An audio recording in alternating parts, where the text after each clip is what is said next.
If there's one movie that rivals The Dark Knight as the most famous Christopher Nolan film, it's Inception. Combining aspects of crime noir, heist thriller, and even a little sci-fi, Inception tells the story of a group of thieves who are hired to break into the mind of a man who is about to inherit an energy empire, with the goal of planting an idea that he will break up his father's company. I was fortunate enough to see this movie back when it first came out, but unfortunately, I didn't see it in IMAX, mostly because I didn't even know what IMAX was. I mean, I knew it was a giant theater experience, but I didn't even know if it was even in the city that I lived, or if it was only available in very specific parts of the world. I was around 12, 13 years old when I first saw this movie, and at that point, I mostly saw movies as just entertainment, nothing more, nothing less. And even though I had seen The Dark Knight a couple years prior, Inception was the first movie that kind of broke that trance that I had. Even though I didn't quite understand it, something inside me stirred that movies can be more than just action that's displayed on a screen. In other words, I started developing taste. Even though Transformers 3 is still a guilty pleasure for me, I remember coming out of it thinking, yeah, it was alright, but it wasn't really that good.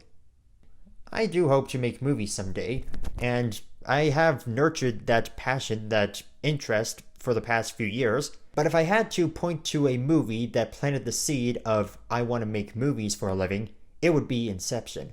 Kind of a coincidence that a movie about planting ideas planted the idea in my head that movies can be more than just action. They can be pieces of art with great stories and characters. That wasn't to say I couldn't tell between a bad story and good story, or good characters and bad characters. However, I admit I was more of a bookworm than a cinephile at the time. So it was easier for me to see whether I enjoyed the story and the characters or not. If about halfway through the book it wasn't interesting, I'd simply just put the book down and never revisit. As for a movie, I was more stuck in my seat for the entire thing. Not to mention Inception is a near-flawless film. I say it's almost perfect because there are a couple exposition-heavy scenes and dialogue, and a few flashbacks that sort of contributed to the story, but for me, I didn't see the benefit of adding them in. But what I want to really talk about today is the ending. 10 years later, people are still fighting about whether Cobb is in the dream or is he in reality. I've always been on the side of it's reality because I wanted this character to have a happy ending. It would be cruel for the movie to tell us that he had worked so hard to get where he is, to achieve his goal, only to say, nope, he's still stuck. He's been spinning his wheels the entire time, and he won't find out until much later.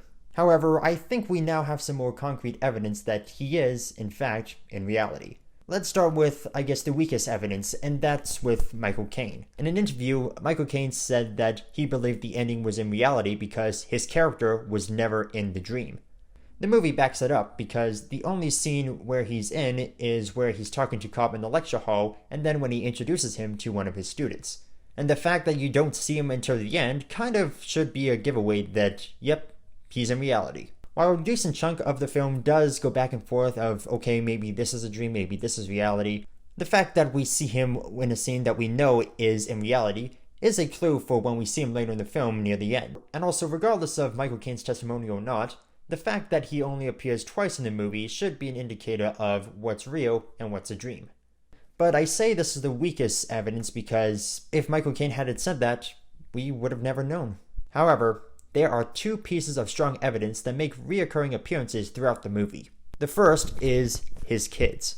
Cobb wanted to see his kid's face one last time before he left, but he never did.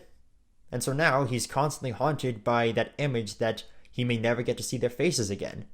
In those final moments where the kids turn around and you see their faces for the first time, that's a dead giveaway. It's physically impossible for Cobb to see his kid's face in the dream. If he's able to see his kids turn around and face him, then he must be in reality. The other piece of evidence is the spinner. Each member of the crew has their own special item where they only see it and tells them whether or not they're in a dream or in reality. For Joseph Gordon-Levitt's character, it's the die, and for Ellen Page's character, it's a chess piece. For Cobb, it's the spinner. And if it doesn't topple over, that means he's in a dream. At the end of the first major event of the movie, we see that the spinner has to fall over in a certain amount of time in order for it to be considered reality. And in the movie, he spins the die and his children come running towards him, and then he doesn't look back at the spinner again. But as the camera pans over, we the audience see that it's still spinning. The music gets louder, we think we hear a wobble, and then... The fact that the wobble was so subtle is obviously meant to play on your idea of is it a dream or is it reality. However, the fact that there was even a wobble in the first place should be an indicator that he's in reality. If it was still a dream, it would just keep spinning and spinning and spinning. And while it does appear to be spinning for a longer time than when we first saw it in action, if you look closely, there were some little bumps and edges in the tables that he spun it on. Whereas the one he spun at the end had no dents or marks, it was smooth. The logical conclusion is that you spin something on a smoother surface, it's going to spin for longer than something on a more rough surface. This may sound like I'm trying to tell Christopher Nolan how to properly leave us in suspense, but if I was in control of the editing, I would have never shown the kid's face at the end. Referring back to evidence A, the fact that we see the kids' faces means that he's in reality. If maybe the last shot was us slowly zooming in on Cobb as he starts to see whether he's in reality or the dream, that would have been a good place to cut. Maybe a subtle facial expression or a twitch in the eye. And leaves the question, is he about to become emotional because he's finally seeing his kids again? Or is it him watching in horror as his kids run off and he realizes that he's still stuck in the dream? Again, everybody has their personal bias, so it's likely there's evidence in there that suggests he is in the dream that I must have missed. But then again, discussions like this are why movies like Inception will always be culturally relevant. And also because it spawned the most famous sound effect to be used in a movie trailer.